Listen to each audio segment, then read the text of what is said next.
Great, thank you very much. So very happy to be here.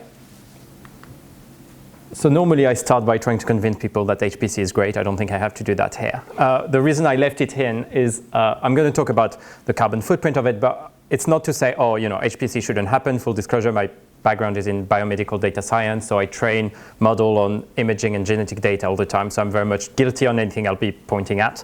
And it has great benefits. It has great benefits to fight climate change as well, and that's a very important point, is it's not black or white. If you're interested in that, this report is quite interesting. But contrary to some of the other discussions we've had, and what maybe many of you are working on, I'll try to look from the user side instead of focusing on the data center. And so if we look at the carbon footprint per person, there are lots of estimates for scientists. They range between like 6 in the best of case, usually closer to 40 tons per year. 2 ton is the target for global warming. Embol put out this very interesting report. They found that it was around 65 tons per publication across the European Institute of Biology, 29 tons per person, so we get in the same orders of magnitude. And so that's a topic we need to be mindful of. We talk a lot about AI, and I'll have a couple of numbers about AI after that, but I wanted to talk about something that is not AI first, so some genetic studies. It doesn't really matter if you're not familiar with them. The first one on the left, anytime you read something that says we found the gene for X, that's probably what happened. And so we can see that these kind of analysis, they have very significant carbon footprints. Some have much smaller carbon footprints, but the fact that we got some big numbers means we need to be a bit mindful. Of course, large language models. We have a few of them here. We're talking hundreds of tons very easily. And let's mix the two. Let's do AI and biology. That's, for example, one of the Facebook models for protein folding. And again, we're reaching over 100 tons. So we have a problem, especially when we think about, especially biology, but other fields, when we try to improve the situation in one way. It's quite important that we also acknowledge that there are some downsides to the kind of science we're doing. It's not a new topic. You may have come across this paper from 2019 looking at the carbon footprint of some early large language models. These are a few other publications. The one on the bottom right is quite interesting. I mean, it brought down the entire ethics team at Google, so that's quite an impactful paper. Bioinformatics, there's been some work in that. Astronomy did really interesting work. So just to show that across different fields, different fields of science have started to look at their carbon footprint, and now more and more fields are starting to pick up the issue, which is also really good. And one of the common points is most of these studies are kind of from a user side rather than focusing on the data center, and very much both are needed. So one thing we did is we thought last year let's try to come together and bring together some stakeholders. So we couldn't reach everyone, we couldn't have everyone, so we tried to go with people we knew and people around us to try to come together and agree on some ground rules for the field moving forward. Well, it's science, so we had to find an acronym. That was a significant part of the work. But basically, we came up with those, and that's going to be kind of the theme for the rest of the talk. So I could have used ChatGPT, but ChatGPT wasn't there yet, which is a shame. All right, so governance and responsibility. The goal of that is who is in charge and who can have an impact. Spoiler, the answer to that is everyone. So it's not very useful, but we need bottom-up, so grassroots movements, especially when it comes to sustainability in wet labs, but more and more in computational labs as well, have done incredible work, and that's really what has been pushing for a lot of change in wet labs. So, from students to lab techs to undergrads and everything. But we also need some top-down approaches, because at some point we start to hit a ceiling, and so that's where we need, obviously, HPC teams on board, but also PIs, training teams, funding bodies, policymakers, head of institutions, and so on. So really, it's quite important, and some people call that the sustainability sandwich, because basically anyone stuck in the middle then just follows if you've got these two. And obviously industry, we've heard a lot about computing in industry, and that's absolutely key to not just stay in academia, but also engage with industry. I think someone is going to talk about EBI's great resources after that, so I'm not going to talk more about that, but that's just to show that research institutions can really have a real role in terms of driving research culture. And yeah, sadly, AI is not always the way to go. When it comes to funders, obviously funders can have massive leverage in terms of changing sustainability practice and promoting transparency. And for a long time, I kept saying we need bolder action, and I think we still do, but there's been two really good initiatives released just in August. So one, I'm sure many of you have seen, the UKI Net Zero Digital Research Infrastructure, catchy, but the full technical report just got released, and I think the executive summary is coming soon, so that's really good. And Wellcome, the funding body, the Wellcome Trust, put together, they commissioned a report looking at the carbon footprint of all the Wellcome funded research and try to find path forward for sustainability. We were quite happy that our Green Algorithms initiative was one of the main computing case studies, so that was quite good. And one of the things we've been rambling about for a couple of years now is environmental impact statement in grant applications or in projects. And usually the answer was, oh, but we can't really do that. It's not really feasible. We don't have the technology and everything. And so a couple of weeks ago, I learned that, well, pardon my French for that, but that's the screenshot. The French government, so the Department of the Environment, they put together 40 million euros call for projects about low energy AI for local communities. And as part of the project, all the applications need to estimate the carbon footprint of the entire solutions using our online calculator. So apparently it's feasible. So now hopefully the UK will catch up. Okay, industry. Lots of, I mean, we've heard about some initiatives, lots of really good work about data centers. I just cherry-picked some very small examples here. Sadly, they seem some convincing to do, and I might have some fight back in the questions, but we'll see. There are some release from Google that are not very happy about this kind of work around the carbon footprint. Being French, I was very disappointed to learn that Yann LeCun didn't believe in this aspect of the downside of AI either. But that's okay. So that was like the governance and responsibility. Now, how do we estimate the carbon footprint of computing in practice? And again, from a user perspective, because lots of you have either your dashboards or we heard about how to do it from a data center side. Not big surprise here. We can kind of look at three main aspects, like life cycle assessment. So we think about manufacturing, hardware, and everything like that. The whole part about long-term data storage. And then there's the focus on, OK, what's the carbon footprint of running a model for one compute, for one project, for training once your algorithm. It's quite easy. You figure out how much energy you need, and that's the hardware and the software. And then you figure out where the energy is coming from and what's the carbon footprint of producing this electricity. And you multiply the two, and it gives you a sensible estimate. I'm not going to go into the details. I don't have a lot of time. We didn't reinvent the wheel really here. You figure out how long it needs to run for, how much power from memory, how much power from processors. The rest tends to be kind of negligible, and I'm sure you will all be able to find some edge cases where it's not the case, but on average it tends to be true, and then you multiply that by the efficiency of the data center, and again that gives a reasonable approximation. On the carbon intensity, that's the other side. That's where you have great discrepancies between countries, but also over different times of day. I'm going to talk about that in a bit. For example, in the UK, we've got this absolutely stunning tool that is not available in many places, but that gives you a 2 days forecast, so you can actually anticipate what the carbon footprint is going to be. But you can also see, do I get a clicker here? Yeah, you can also see like different regions have very different carbon footprints, and so that's something we need to be mindful of. With Michael Inouye, who's been working with me on this project throughout, we kind of came together with this short summary of how to do it in practice. So I'm just plugging that in if you're interested, the different options. I'm sure many of you are familiar with these, which are like Python packages that will track your energy usage as you're running the code. And that's all good, but obviously you need to be using Python and you need to be using them when you're using them. You can't do it afterwards. There are some dashboards. Cloud providers more and more have these kind of dashboards. But when we started in 2020, we were like, well, we're doing biology. Most people don't use Python. In physics, most people don't use Python. So what about something that doesn't depend on the language you're using, doesn't depend on your field of science, doesn't depend if you have even run the computation yet? You can just anticipate. And so we created this online calculator. where it's relatively straightforward. You put some information in, you say my code runs for that long, this is the hardware I'm using, this is why I'm in the world. You can customize a little bit more if you know more about what you're doing, but if not, you can just leave default values, and it gives you a carbon footprint. So it's all open source, it's all on GitHub, so any disagreement, people can go and poke and say they don't agree with the values, and that's been quite successful, and it's been used a lot. So we saw the example of the French government before. It's been used a lot for teaching since then, so that's been very positive.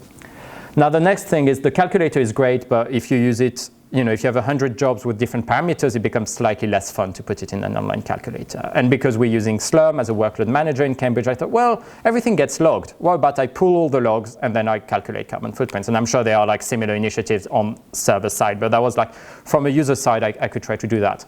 And I was at the time where I was meant to write my PhD thesis, and I really didn't want to. So basically I did it. And nothing very complicated, pulls the logs, and then it uses the same kind of methods as our online calculator, the same data. It just calculates, estimates. Because it's from the logs, it's a lot more accurate. It also tells you things you wish you didn't know, like the impact of failed jobs, which is a bit sad.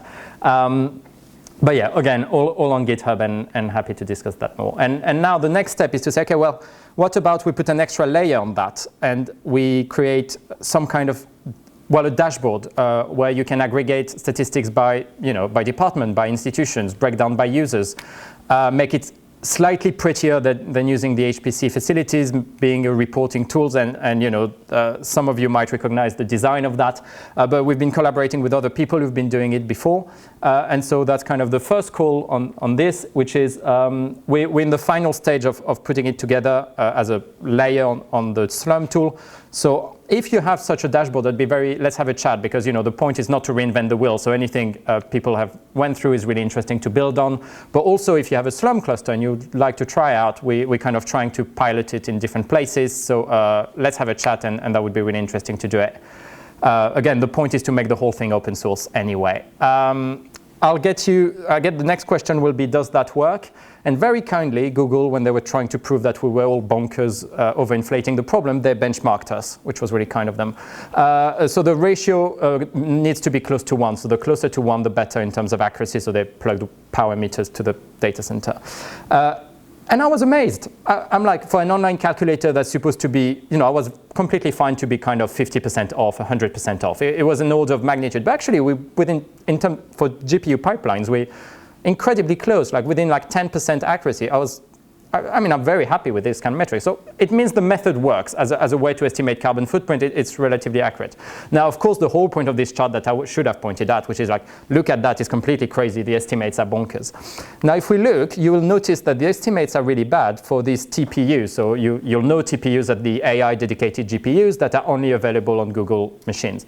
And because they're only available on Google machines, they don't tell you what the power usage is. They don't need it because they don't sell it. So it turns out that if we have correct information about power usage, the method works really well. If we don't, it doesn't. I'm fine with that. And that's my second call for anyone from cloud people around here. It is really hard to come across hardware information on cloud providers. So if now that the calculator is being used more and more, I'm very happy to make it as accurate and as reliable and optimistic and good for cloud providers as I can, but I can only do so much with the data I have. So if anyone wants to get in touch and see how we can improve the cloud side, yes, please do, and I will improve it. And since then, actually, they've released the power usage of their TPU because apparently that wasn't helping the cause. Now, a bit more independent, there's this research from researchers in France, and they benchmarked a bunch of calculators. The main thing you can see here is that, again, it works really well. You want the bars to be really close together. So the GA is that. It works really well for GPUs. You'll notice at the top, not so well for CPUs. It's because CPUs is a lot harder to predict, and we just don't understand enough about how CPU usage correlates with power usage, and that's something we need to work on. Transparency, we've talked about that, and I get back to, because I've got a captive audience here, so anyone from cloud providers who wants to help. That's the data we've got about PUEs for cloud providers. It's a lot of gaps in the last column, so anyone who wants to help us fill these gaps, I would be very happy to do it. So what we've been trying to do, for example, is now at the end of our publications, we have these environmental impact statements, so we just acknowledge the carbon footprint of the work presented in it, and it's been really good to see more and more teams doing the same thing. All right, measuring is great. Now, if we want to kind of do something about the climate emergency, it would be great if we can reduce this impact. So I'm not going to go on that because they all will look incredibly obvious to you, but that was very much targeted at kind of bioinformaticians. So it's all basic principles about what can we do about computing. So that was working with Alex Bateman from ABI. But the two I like to spend a bit of time on is the whole idea of cost and benefit.